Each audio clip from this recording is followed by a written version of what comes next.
All right, so we are looking ahead to the Seattle Pride Parade happening tomorrow. And yesterday, I had the chance to interview the Grand Marshal at this year's parade, LGBTQ community leader Gaysha Starr. Take a listen.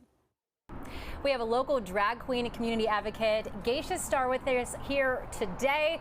A lot of things to talk to you about. Big weekend this weekend with the big parade, the Pride Parade. You have a special role in this parade. Tell me about it. So in January, I was nominated for a community grand marshal, which will be leading the parade. And in March, they gave me the email and invited me, along with Nikita Oliver, to lead the parade down 4th Avenue and speak at the opening remarks at 10 a.m. in Westlake Center. So you've been a part of the parade before? Before I announced it and worked with them, I think I've announced the parade 3 times now. So it's amazing to see it continue to grow and so many new people come and organizations sign up. Do you remember the first time you were a part of that parade? What was that like? You know, 1993 was the first time. Wow. I started when I was 2 years old, but it was on Capitol Hill on Broadway. And so to see in 29 years, from my point of view, how much the community has grown and changed. Back then in the 90s, it was about the gay and the LGBT, and then it's slowly evolved, and now it's more inclusive to trans as well, which is, I think, very important. Do you get more excited every year since you've been doing it for so long, or are you just used to it now? I think it's a mix. It depends on, you know, all the different moving parts, from the bookings. Like I did 3 corporate events this week, your news program this morning, and then I'll be hosting the Seattle Pride Fest, Capitol Hill, tomorrow on Capitol Hill from 12 to 4, and then of course the parade. So I think it kind of just depends on the prep and all of the moving parts. Okay, and let's talk Seattle Police here for a second. Yes. They have been marching in the parade for years. This year, it's going to be a little different. Can you explain why and what's going to happen?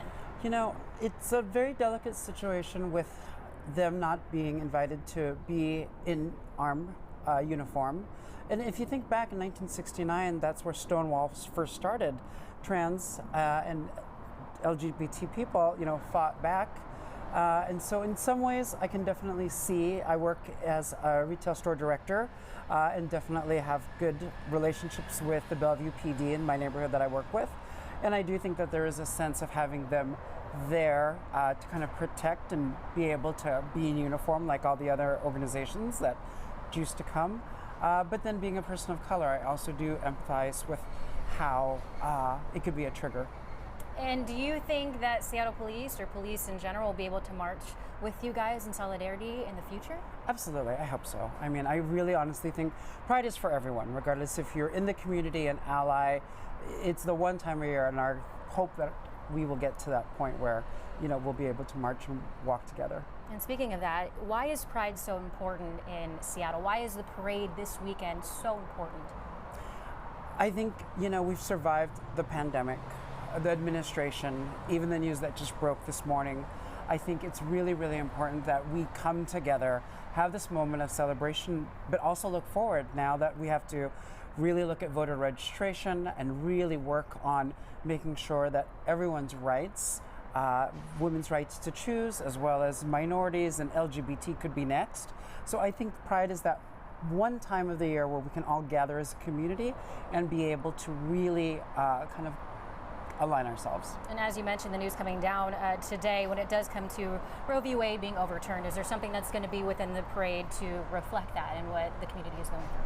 I think that there's going to definitely be not just the rainbows and the pride and on all of that celebration, but I think the social message, which is something that we fought back in the 90s on HIV/AIDS prevention. You know, so I think that the great thing about the LGBT community is that they really organize themselves very fast, and I wouldn't be surprised as early as Capitol Hill Fest on Saturday. All right, Gaysha Starr, thank you so much for joining us today. A lot of things happening this weekend, so definitely celebrate.